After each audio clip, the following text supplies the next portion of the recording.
Hello guys, this is Stella and welcome back again to my channel. So as promised, today I'm with a belly fats video. So before getting this video started, I'm just gonna share with you something. So here's a secret drink recipe that might help you lose belly fat overnight. So if you want to know, then be sure to watch my video till the end because I'm going to share this recipe with you guys in between the video. So let's get started then, right?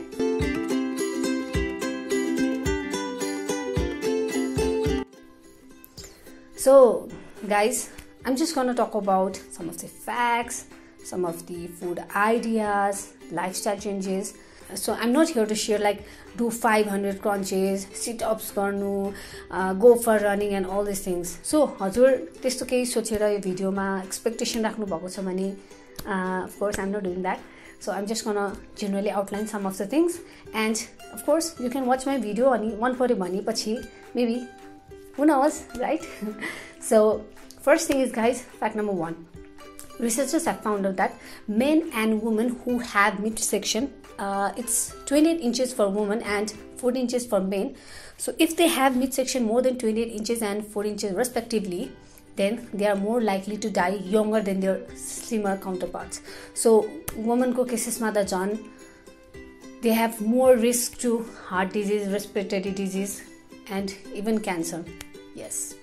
So जसले जे भने पनि तिम्रो BMI त accurate छ, तिम्रो healthy छ, you are healthy or active भन्यो भने if you have belly fat then that's a big sign. So that does not mean कि हजुरको belly fat हुने नहुने भनेको सबको हुन्छ, कोही lucky ones उहाँको हुँदैन है. So maybe they are very active. So यो चाहिँ धेरै रिजन्सहरु छ belly fat हुने. Main the poor diet, lack of activities अनि main thing is stress. मैले अर्को भिडियोमा पनि भनेको थिएँ stress is the root cause of anything के मेन्टल हेल्थ इलनेस त छँदैछ, अब बेली फ्याटमा पनि यस्तो क्रुशियल रोल प्ले गर्दो रहेछ. So stress increases the level of cortisol which in turn increases your appetite and stores fat around your abdomen. त्यो visceral fats हुन्छ नि, very hard fat surrounding your organs, so that's really dangerous. So fat loss भनेको belly fat loss भनेको spot reduction गरेर पनि हुँदैन. Another myth, I was in this myth blindfolded like for years, 5-6 इयर्ससम्म I was a misconception that workout भनेको belly fat त include हुनैपर्छ र कार्डियो एरोबिक्स. मैले फुल बडी गर्न त गर्थेँ तर नट लाइक कम्पाउन्ड एक्सर्साइजहरू चाहिँ मैले गरेन क्या. सो हजुर पनि त्यही मिसकन्सेप्ट हुन्छ नि, get out of that place अनि start doing your full body workout, compound एक्सर्साइजहरू गर्नु, हाई इन्टेन्सिटी वर्कआउट.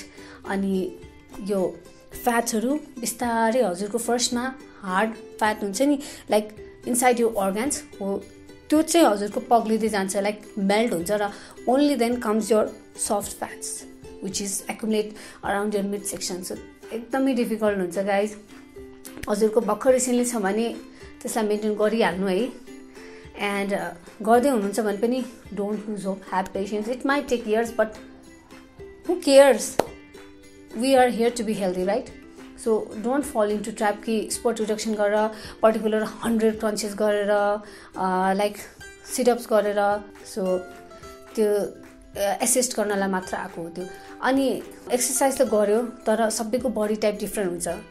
सो जो हुनुहुन्छ नि लाइक बडी बिल्डर्स, उहाँहरूको रेस्टिङ एनर्जी एक्सपेन्डिचर एकदमै बढी हुन्छ because they have been working out for like years. So notice गर्नुभएको होला, मेरो पनि कतिजना साथीहरू हुन्छ प्लेयर्सहरू, एथलेट्स, उहाँहरूले त जे खाए पनि उहाँहरू केही पनि हुँदैन कि body.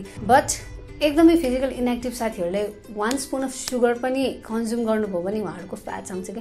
That's because of lack of physical activity. So सबैको फ्याट्स पनि डिफ्रेन्ट प्लेसेसमा स्टोर हुन्छ. लाइक मेरै कुरा गर्नु भने मेरो पनि बेलीमा र स्पेसली आर्म्स एरियामा, कसैको थाइज र भटमा हुन्छ. सो डिफ्रेन्ट टाइप्स हुन्छ. त्यही अकर्डिङली हजुरले वर्कआउट चुज गर्नुपर्छ र choose that suites you best. Just because कसैले कार्डियो गर्यो र 2 महिनामा बेली फ्याट गयो भन्दैमा हजुरलाई त्यो वर्कआउट गर्न सक्छ र सक्दैन पनि. सो डिफ्रेन्ट कजेस हुन सक्छ. सो हजुरको जेनेटिक्स हजुरको body type. So you have to be specific. अनि कसरी थाहा पाउने भन्दा हजुरले पहिला त्यो एक्ट गर्नु पर्यो कि वर्कआउट सुरु गर्नु पर्यो. You have to analyse it and then find out what suits you best है. वर्कआउट भनिसकेपछि अघि नै मैले भने high intensity workout full body यो त सबैलाई सुट गर्छ र कोही कार्डियो गर्नुहुन्छ र cardio of course it increases your AMPK which increases your endurance but it inhibits mTOR which is responsible for muscle building pathway. So कार्डियोमा पनि राम्रो हुन्छु म, रेजिस्टेन्स ट्रेनिङमा पनि राम्रो हुन्छ र नो, यु हेभ टु लिन towards one. So researchers have found out that weightlifting is twice as effective as cardio in belly fat reduction. So where do you want to go? हजुरको lean body छ cardio गर्नुहुन्छ कि हजुर bulk up गरेर हुन्छ नि, you wanna have some strength training मा जान चाहनुहुन्छ कि? So that's up to you. I personally prefer strength training. Of course मैले पहिलाको भिडियोमा पनि भनेको थिएँ, मैले like 6-7 महिना नै कार्डियो गरेर दुब्लाको and I had so much pain in my knee अनि लेग्स. ओहो. So full body workout and compound exercise. And so लाइफस्टाइलको कुरा गर्नुपर्दा गाइज कतिजना हुनुहुन्छ होइन भ्याउनु हुँदैन वर्कआउट गर्नलाई, फुड पनि बाहिरको जङ्क फुड्सहरू खानुहुन्छ. सो मेन रुट कज चाहिँ छ क्या यो हाई सुगरी फुड प्रोसेस्ड फुडहरू छ नि, हो दे आर द रिजन कि sugary food fried foods everything. हजुरले what kind of food should you consume is whole food अनि unprocessed food because it takes longer time to digest those kinds of food.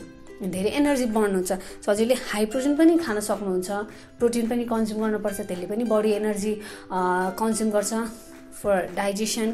So त्यो misconception छ नि carbs खायो भने मोटाइन्छ, fats खायो भने मोटाइन्छ, होइन त्यस्तो केही पनि होइन कि.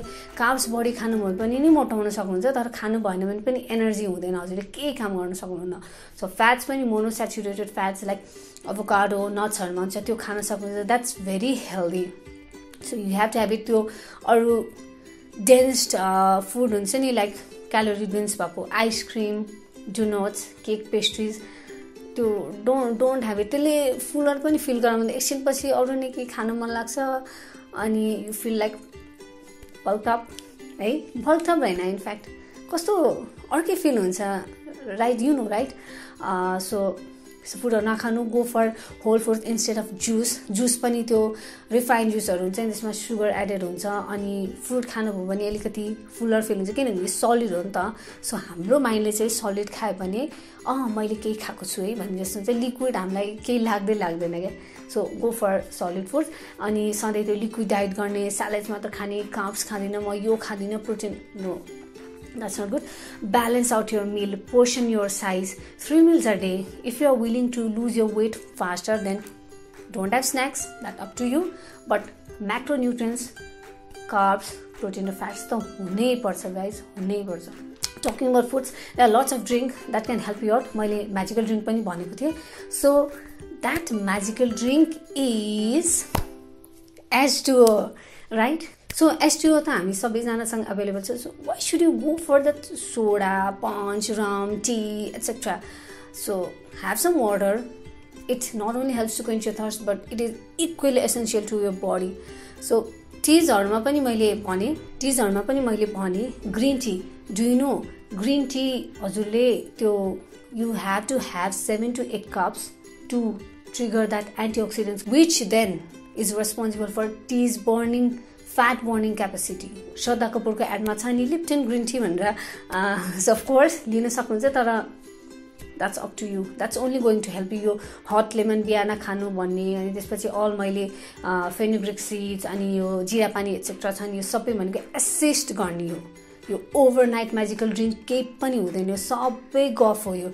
अनि अनदर थिङ सुगर पनि कट आउट गरेर एभ्रिथिङ केही पनि नखाइकन त्यो स्किनी बनेर पनि नबस्नुहोस्, खानुहोस्. You have to be practical.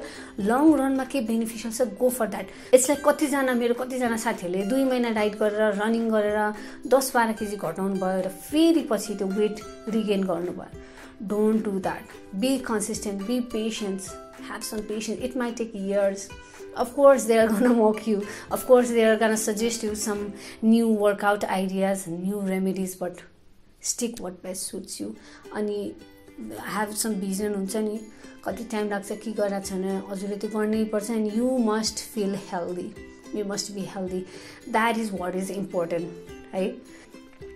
Okay, अब वर्कआउट पनि you can do any workout, full body workout गर्नु रेगुलर। मैले पहिला लाइक एभ्री डे एब्सको वर्कआउट गर्थेँ, लोवर एब्स, ओहो, and I use to do like 200 sit ups. Yes, of course त्यस्तो पनि दिन थियो है। I don't do like abs workout regularly, म 3 to 4 टाइम्स अ विक गर्छु, रेस्ट गर्छु। रेस्ट इज एकदमै एसेन्सियल, त्यो मसल्सलाई बिल्डअप हुनलाई चाहिन्छ। You have to rest. पिटेको पिटे गरेर आफ्नो एब्सलाई त्यो डोन्ट बिट योर स्टमक है, your tummy. So this is a very important thing. त्यो वर्कआउट गर्ने बेलामा हजुरहरूले सुन्नुभएको होला, कोर कन्ट्र्याक्ट गर, कोरलाई इङ्गेज गर भन्छ नि, त्यो भनेको चाहिँ लाइक हजुरले चाहिँ आफ्नो कोर मसललाई इङ्गेज गर्ने हो। सो के गर्न सक्नुहुन्छ नि, it might sound disgusting but I found out this really helpful. मैले पनि रिसर्च गरेर भेटेको त्यो एकदमै हेल्पफुल रहेछ, यही रहेछ technique. So it's like holding your P, like हजुर बाथरुम जान पाउनु भएको छैन, इट्स लाइक हुन्छ नि कस्तो कन्ट्रोल गरेर बस हो त्यही गर्ने हो। सो कोरलाई चाहिँ हजुरले इङ्गेज गर्नु परेर एभ्री वर्कआउटमा गर्नु के।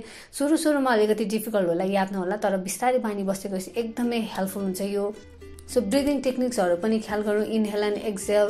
अनि त्यो कसैलाई फलो गर्नुहुन्छ भने युट्युबमा कति भिडियोजहरू छ, सो उहाँहरूले भन्नुहुन्छ त्यो टेक्निक एकदमै याद गरेर।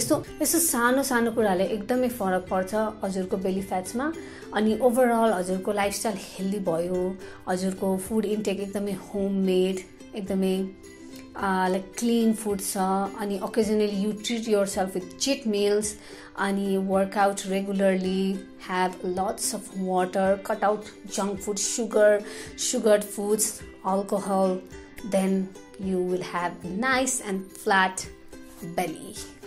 And remember, unless and until you burn more energy than you consume, you won't be able to lose belly fat. So have some calorie deficits.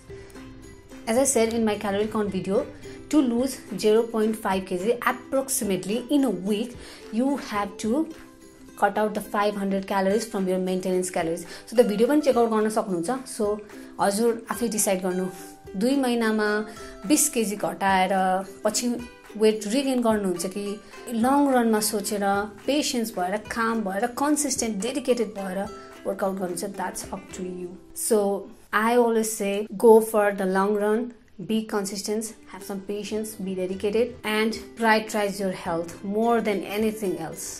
So with this guys, thank you so much for watching my video. हजुरलाई video कस्तो लाग्यो, let me know in the comments. If you have any suggestions, any recommendations, अनि you can also DM me on my Instagram. So I'll be back with some other video next time. Until then, thank you and namaste.